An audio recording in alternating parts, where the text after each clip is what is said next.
চাইছিলাম না, এই স্বর শব্দটা আমি আর উচ্চারণ করবো না।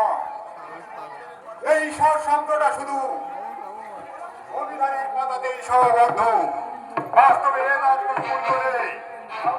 বাবুজি, কে কি পরাণ? তুমি এখানে? আপনার কাছে গেলাম বাবুজি। সে তো দেখতেই পাচ্ছি, কিন্তু আমার লোকে একেবারে ভালো হয়ে গেছে বাবুজি। ভালো হয়ে গেছে পরাণ? হ্যাঁ বাবুজি, সত্যি বলছো? হ্যাঁ। আপনি দয়া না করলে আমার স্ত্রীকে আমি বাঁচাতে পারতাম না বাবুজি।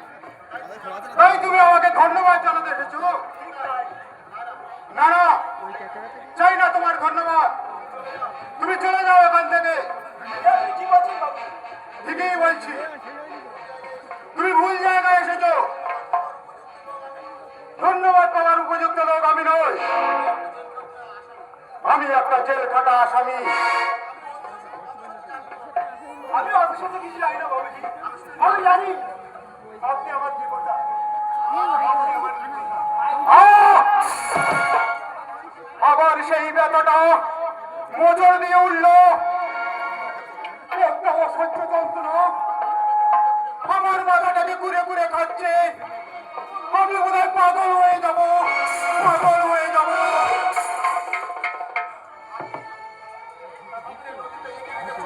স্বপ্নের নদীটা এঁকে বেঁকে চলছিল মহাসমুদ্রের দিকে।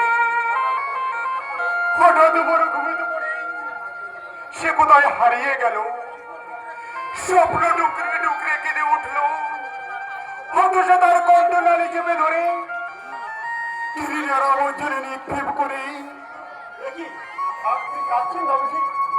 হ্যাঁ, কই কই না তো। আমি শুধু শুধু কাঁদতে যাবো কেন? আমার তো কোনো দুঃখ নেই। দুঃখ না বলে তো কেউ কাঁদে না। বুঝেছি বাবুজি, বুঝেছি। কি বুঝেছ? আপনার জীবনে এমন কিছু ঘটনা আছে যা কাউকে বলা যায় না, এমন সহ্য করাও যায় না। আপনি হয়তো তাই। আশ্চর্য, সত্যি বলো তুমি কে? আমি একজন সামান্য রিক্সা আদা। তুমি আমার মনের গোপন খবর জানলে কেমন করে? আমার অন্তরের অন্তঃস্থলের এই তীব্র হাহাকার লুকিয়ে আছে, সে খবর তুমি জানলে কেমন করে? আমাকে মাফ করুন বাবুজি, আমি না জানিয়ে কথা বলে ফেলেছি।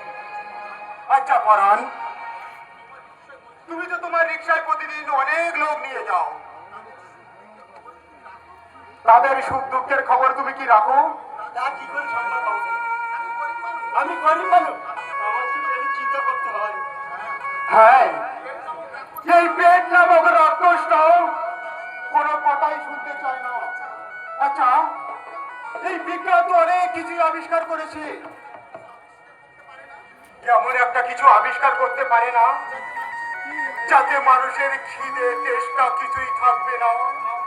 বাবুজি আপনি যাও, তুমি এখান থেকে চলে যাও পরাণ। তুমি আর কোনোদিন আমার কাছে আসবে না। কেন বাবুজি? আমার সঙ্গে সম্পর্ক রাখলে পুলিশ তোমাকে অকারণে হেনস্থা করবে। কি বলছেন আপনি বাবুজি? ঠিকই বলছি, আমি খারাপ হয়ে গেছি পরাণ। আমাকে এই নরক কুণ্ডে পড়ে থাকতে হবে, তারপরে এই পুলিশের গুলিতেই আমার এই অভিশপ্ত জীবনটাও একদিন শেষ হয়ে যাবে। না বাবুজি না, আপনি এভাবে নিজেকে শেষ করে দেবেন না। একটু আগে যে বললেন আপনি জেলখানা আসামি, কিন্তু সেটা তো আপনার আসল পরিচয় নয়। আপনার মধ্যে এখনো মায়া মমতা শ্রম সবই আছে, তাই দুঃখের দুঃখিতে কাঁদেন আর অন্যের দুঃখে আপনি সামিল হন। আর সেই জন্যই আমার স্ত্রীর চিকিৎসার জন্য এতগুলো টাকা আপনি আমার হাতে তুলে দিয়েছিলেন। আমরা সেই দিন আমি করে দিন। আমার ওই এক কথা বলো না পরাণ, শুনতে আমার ভালো লাগে না।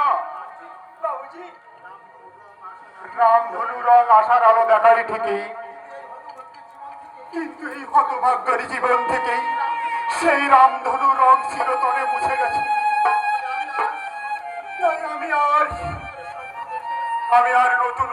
স্বপ্ন দেখতে চাই না, স্বপ্ন দেখা আমার সাজে না।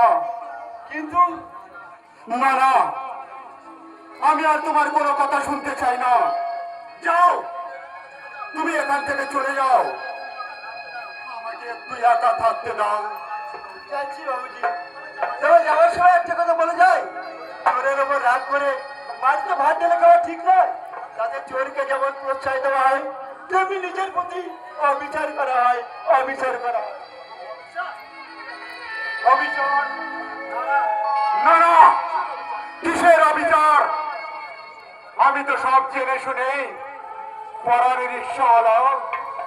তুমি যদি জানতে এই কান্নার যন্ত্রণা কতখানি, তাহলে তুমি আমার মতন ডুকরে ডুকরে কেঁদে বলতে, ফিরে আয়, ফিরে আয় বোন, আমার এই বুভুক্ষ দাদার বুকে ফিরে আয়, ফিরে আয় বোন, ফিরে আয়।